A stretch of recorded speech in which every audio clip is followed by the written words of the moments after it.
শ্রী রামানুজাচার্য তার এক শিষ্যকে একসময় বলেছিল, বাবা, তিলক কোনটি মালা যার গলায় দেখবি সে হলো তোর ভাই। সে হলো কি? তোর ভাই। ওই ভাই ভেবে তাকে সম্মান করবি। মন দিয়ে শুনবেন, রামানুজাচার্য তার শিষ্যকে বলছেন, কি বলছেন?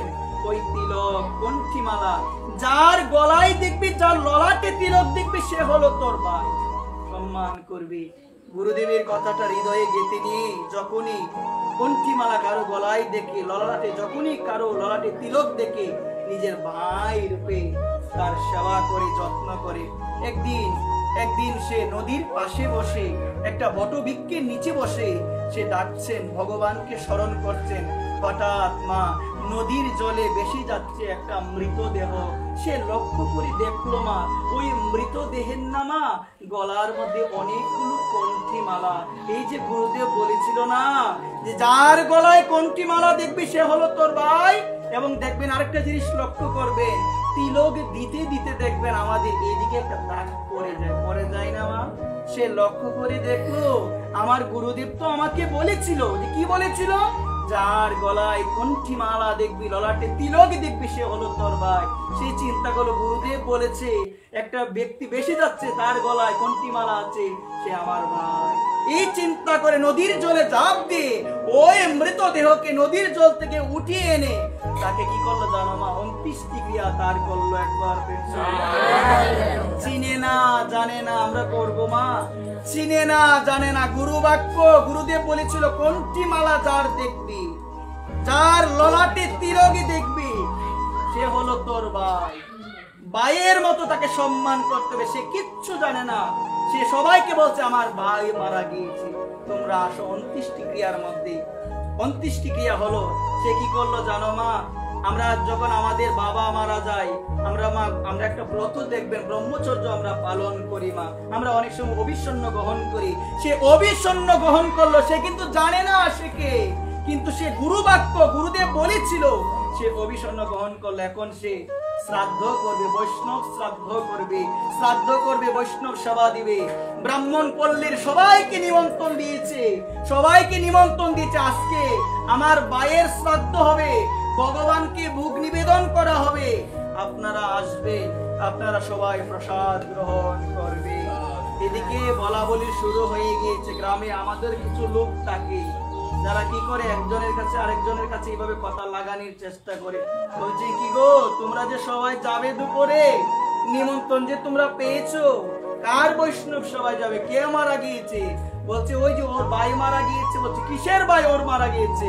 আমি সব দেখেছি, ওর কোনো ভাই লাগে না, একটা লাশ বেসে যাচ্ছে। ওর গুরুদেব বলেছিল যার কণ্ঠী মালা দেখবি তাকে ভাই বলবি।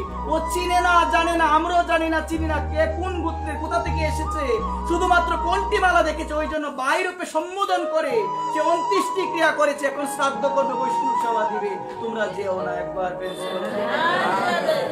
বলা বলি শুরু হয়ে গেল, সেই কথা পৌঁছে গেল ওই শিষ্যের কানে, কেউ যাবে না, কেউ যাবে না।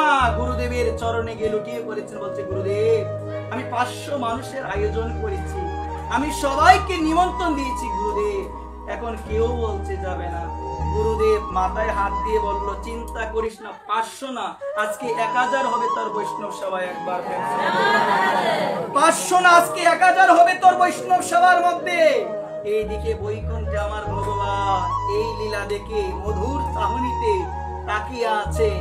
বৈকুণ্ঠ দূত যারা বৈকুণ্ঠে থাকতো তাদের সবাইকে ভগবান বলছে, আজকে তোমরা সবাই ব্রাহ্মণের রূপ ধারণ করে, আজকে তোমরা সবাই ব্রাহ্মণ সেজে, চতুর্বাহু থেকে তোমরা 2 বাহু ধারণ করে তোমরা ওর বৈষ্ণব সবাই অংশগ্রহণ করবে একবার। আজকে যখন দল ভেদে ভেদে যাবে মা, অনেক 500 নয়, সে ভাবলো আয়োজন তো করলাম 500, 1000 আসলে কেমন হবে? গুরুদেব বলেছিল আজকে তোর আঙ্গিনা যদি অনেক ভক্ত আসে, প্রসাদ কখনো কমতি হবে বলো না সবাই। আজকে যখন তারা আসতে লাগলো উপর থেকে, বৈকুণ্ঠ থেকে নেমে, যখন ব্রাহ্মণগণ মা, এটা বেশি দিন আগের কথা নয় মা, কলিযুগের ঘটনা যেটা বলছি, আজ থেকে 500 বা 700 বছর আগের কথা মা। রামানুজাচার্য রয়েছে মা, তার শিষ্যের কথা বলছি, মন দিয়ে শুনবেন, এটা কোনো গল্প কথা নয় মা, সাক্ষাৎ হয়েছিল মা। বৈকুণ্ঠ থেকে ব্রাহ্মণরা এসেছিল। ব্রাহ্মণরা যখন দল বেঁধে বেঁধে পল্লী গ্রামের দিকে যাচ্ছে, পল্লী গ্রামের ব্রাহ্মণরা চিন্তা করলো কোথা থেকে আসছে, আমরা যাই নাই তারা যাচ্ছে, কোথা থেকে আসছে। কয়েকজন বলা বলি করলো, যাক যখন আসবে লাঠি নিয়ে থাকবো, সবাইকে মেরে একদম একদম এখান থেকে তাড়িয়ে দিব, আসুক একবার। এইরকম চিন্তা করে তারা দাঁড়িয়ে রইল। আর সে কি করলো মা, বৈষ্ণব সভার মধ্যে অংশগ্রহণ করলো। সবাইকে সুন্দরভাবে পরিবেশন করা হলো মা। অনেক হয়েছে, কমতি কিছু হয় নাই মা। সেদিকে মন দিয়ে শুনবেন। বৈষ্ণব সভা শেষ, ওই ব্রাহ্মণগণ যখন চলে যাবে, ওইদিকে পল্লী গ্রামের ব্রাহ্মণরা লাঠি নিয়ে দাঁড়িয়ে আছে। হঠাৎ দেখতে পেল পল্লী গ্রামের মানুষরা, ওই সমস্ত ব্রাহ্মণরা আসতে আসতে আসতে আসতে হঠাৎ উড়াল দিয়ে সবাই ওই বৈকুণ্ঠ আকাশের দিকে উড়ে সবাই চলে যাচ্ছে। তখন বিজ্ঞ একজন ব্রাহ্মণ অবাক দৃষ্টিতে তাকিয়ে রইল, তারা কে আসলে? তারা তো, তাদেরকে ভাবলাম মারবো, তারা তো সবাই চলে যাচ্ছে আকাশে উড়ে। নিশ্চয়ই তারা ভগবানেরই পার্শ্বদ, বৈকুণ্ঠের পার্শ্বদ, নারায়ণের পার্শ্বদ। তারা সবাই চরণে পড়ে গিয়েছেন। সেই শিষ্যের বলছে, আমাদের ভুল হয়ে গিয়েছে, আমাদের অনেক বড় ভুল হয়ে গিয়েছে, ক্ষমা করে দাও। ভক্ত কি ক্ষমা করবে না মা? অবশ্যই ক্ষমা করে দিবে। আজকে দেখো গুরু বাক্য পালন মা। তাহলে আমরা যদি কারো গলায় কন্টি মালা দেখি, আমরা যদি কারো ললাটে তিলক দেখি, সে আমাদের ভাই মা, সে আমাদের ভাই, সে আমাদের গুরু ভাই। মুরারি বাবার একটা কথা মা, মন দিয়ে শুনবেন। আমরা তো গুরু ভাই বলে, একই গুরুদেবের শিষ্য বলে, কিন্তু সনাতন ধর্মে জন্মগ্রহণ করি আমরা সবাই হলাম গুরু ভাই। একবার যার ললাটে তিলক, যার কন্টি মালা, কেউ যদি বাবার সামনে বলতো গুরু ভাই, বাবা একটু রুষ্ট হয়ে যেত। কেন? এটা কেন?